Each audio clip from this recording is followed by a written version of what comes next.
हमारे संविधान की धज्जियां उड़ाई जा रही हैं और संविधान की शपथ लेने वाले माननीय सांसद, विधायक, मंत्री और जज मौन हैं। जो लोग बार बार संविधान की बात करते हैं, संविधान की बात करते हैं, सेकुलरिज्म की बात करते हैं, बाबा साहब की बात करते हैं, वो सब आज मौन होके इस संविधान का चीरहरण देख रहे हैं। महाराष्ट्र में संविधान की धज्जियां उड़ रही हैं। संविधान का आर्टिकल 343 कहता है हिंदी भारत की राजभाषा है, ऑफिशियल लैंग्वेज है, और हिंदी का प्रचार और प्रसार करना भारत के सभी लोगों का नैतिक कर्तव्य है।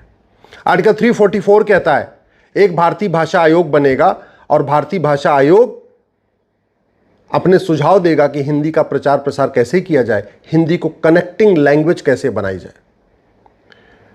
आर्टिकल 344 आगे ये कहता है एक भारतीय भाषा समिति बनेगी 30 लोगों की, उसमें 20 लोकसभा के सांसद होंगे, 10 राज्यसभा के सांसद होंगे, और वो समिति भी अपने सजेशन देगी कि हिंदी को भारत की कनेक्टिंग लैंग्वेज कैसे बनाई जाए।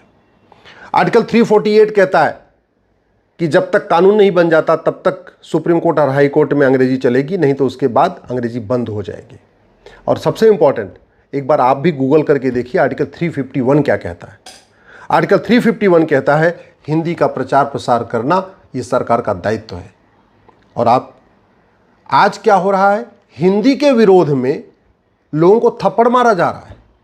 दुबई में आप हिंदी बोलेंगे कोई आपको थप्पड़ नहीं मारेगा, अरब में आप हिंदी बोलेंगे कोई आपको थप्पड़ नहीं मारेगा, अमेरिका में, कनाडा में, ऑस्ट्रेलिया में, ब्राज़ील में भी अगर आप हिंदी में बात करेंगे कोई आपको थप्पड़ नहीं मारेगा, बल्कि गर्व के साथ आपके साथ सम्मान के सामने झुक जाएगा, बोले अच्छा आप हिंदुस्तान के रहने वाले हिंदी बोलते हैं, आपका सम्मान करेगा।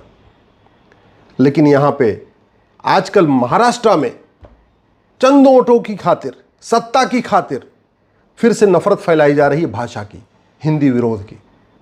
इसको हमें और आपको सबको मिलकर समझना पड़ेगा। ये क्यों किया जाता है जानते हैं? सत्ता की खातिर, केवल और केवल सत्ता की खातिर। जातिवाद का जहर घोला जाता है सत्ता के लिए, भाषावाद का जहर घोला जाता है सत्ता के लिए, क्षेत्रवाद का जहर घोला जाता है सत्ता के लिए, अगड़े पिछड़े की लड़ाई कराई जाती है सत्ता के लिए, दलित बनाम सवर्ण किया जाता है सत्ता के लिए, मजहबी उन्माद फैलाया जाता है सत्ता के लिए, 15 मिनट के लिए पुलिस हटा लो, हिंदुस्तान से हिंदुओं को ख़त्म कर दूंगा, ऐसे डायलॉग मारे जाते हैं सत्ता के लिए। और इस सब सत्ता के लिए आखिर सब लोग पागल क्यों हो रखे हैं? क्योंकि सत्ता आज की डेट में सबसे बड़ा फ़ायदेमंद धंधा है। राजनीति सबसे बड़ा फ़ायदेमंद धंधा है। तो अगर हमको जातिवाद, भाषावाद, क्षेत्रवाद, अलगाववाद, पंथवाद ये सब खत्म करना है तो सबसे पहले हमें करप्शन को ख़त्म करना पड़ेगा। अल्टीमेटली जो कुछ हो रहा है महाराष्ट्र में वो क्यों हो रहा है? क्योंकि पहली बात तो कानून का खौफ नहीं है। किसी को जाओ भाषा के नाम पे उसको 4 थप्पड़ मार